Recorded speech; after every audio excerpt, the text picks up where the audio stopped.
All right, so today's lesson is the idea of energy and work and kind of comparing the two. One of the nice things is you guys already know a little bit about energy. You know about potential energy, kinetic energy, the things that it can do. You've seen those things before. But work is something a little bit different than the work that you're used to. A few minutes ago, my husband, my daughter, and I were watching TV, and we all said, "Oh, we're going to go to work now." And that meant my daughter was going to go study, and I was going to go record something, and my husband was going to go work on a program. But that's different than the work for physics. And so when you're working on homework, you go bag groceries, you go clean out a dressing room at work, that's different than what we're talking about. And we are going to talk about the idea of work being some force moving an object, a displacement. And so just to remember, displacement is that distance between where you start and where you end, measured directly. You don't measure all the little strange zigzags in between. And so some force pushes you along and moves the object. It is a vector.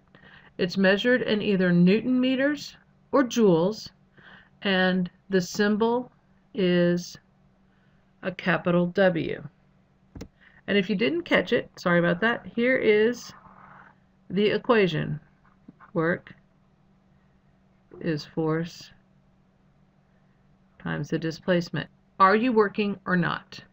And so work only happens when forces are unbalanced.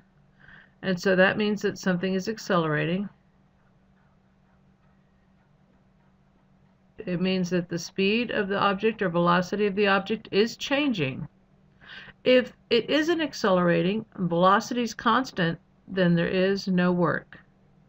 And then the other idea is you have to be pushing in the same direction that the object is moving or pulling or whatever the force that's being exerted. The object has to be moving parallel to that, either with it or against it directly.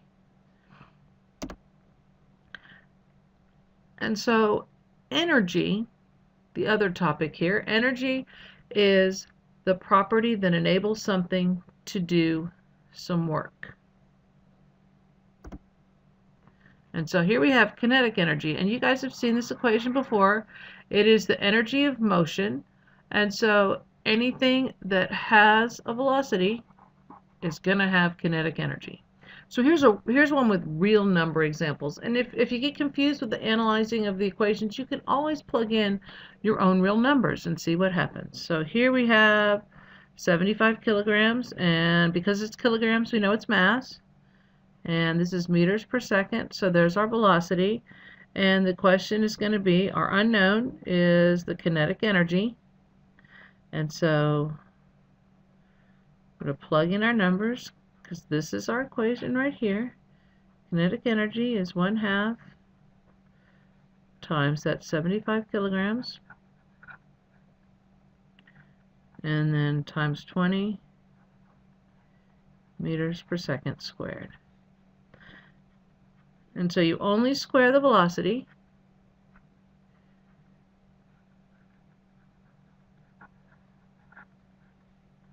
And so that'll be 400 meters squared per second squared. And if you do this math, this is just a straight multiplication. And the numbers do come out big for joules. 15,000 joules is the kinetic energy of the skater. So you can expect to see some very large numbers when you're using the metric system for energy. Talk a little bit about potential energy. And potential energy is just stored energy. You guys are used to the idea of gravitational potential energy, and that is the amount of work something can do because of how high up it is, how much gravity is pulling on it, and how large the object is.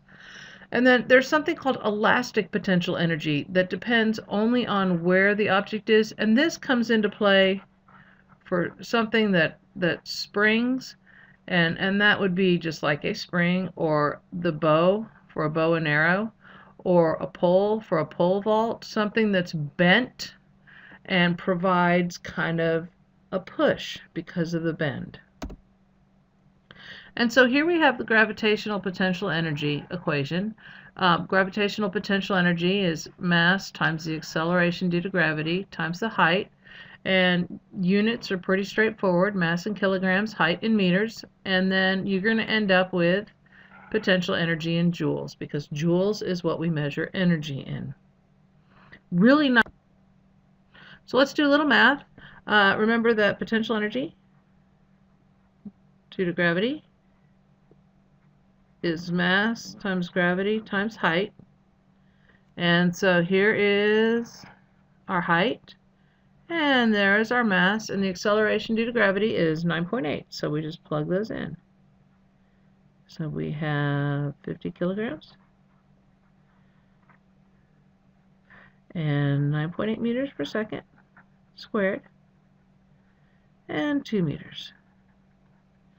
And so we are going to end up with just straight multiplying across 980, and it's a kilogram meter squared per second squared, which is a joule. And so the potential energy is 980 joules. So the math is really straightforward in this unit, which is nice. You guys should be happy about that. Now we have a kind of a new one for you that you've used, you're familiar with, and it's the idea of potential energy that's stored in a spring. And so when you stretch something or change the position of something, you do store energy in it. And so this would be the equation right here. It's called elastic potential energy. And this little job right here, this K, is the spring constant. And it's just a number, like you can have the density of gold, and it tells you something about the gold itself. Well, this is a number that tells you something about the spring, how hard it is to compress the spring. So the giant spring in your garage or the spring in your shocks, much harder to compress than the little tiny springs in the clicky pins. And so they have different spring constants. And so when a spring is totally relaxed, it has no potential energy. But when you squash the spring, you do some work on the spring, you store some energy. And so if you compress it or stretch it to its full amount, then you'll get maximum potential energy out of it. So you're storing the most energy by compressing it the most. That might be the easiest way to think about it. So here's our equation right here. And we're going to try some math. And I do have ugly math here for you, so enjoy this, those of you that like that. Here is the distance that we compress the spring. I know you guys love these numbers here. So here we go. That is the spring constant, 3 times 10 to the third newtons per meter. And so that tells you it takes 3,000 newtons to squash this spring 1 meter. And the question is, how much potential energy did the coyote store in the spring? And so let's run through the math. So our potential energy is equal to 1/2 times 3 times 10 to the third newtons per meter. Remember, use that EE key. It'll help you out. It'll keep you with the right order of magnitude. You don't want to use the times 10 caret thing. Quit that now if you haven't already. All right, so we're going to end up with this being 1/2 times 3,000 times 25. You just square the distance.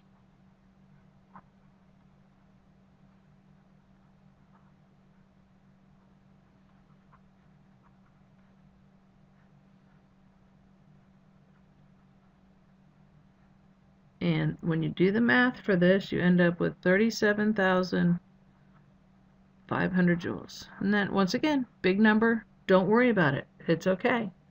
So that's some introduction to a couple of the little bits of the equations, how to use them, quick examples. And then we're going to tie it all together by thinking about how work and energy are related. And so we said that energy was the ability to do work. And so here's what work can do for you. Work can change the potential energy of an object. So when you lift something, you're doing work. You're increasing its height, and you increase its potential energy. When you put it back down, you're decreasing its height, you're decreasing its potential energy, and you're kind of undoing the work that you've done before. And we will talk about that a little more.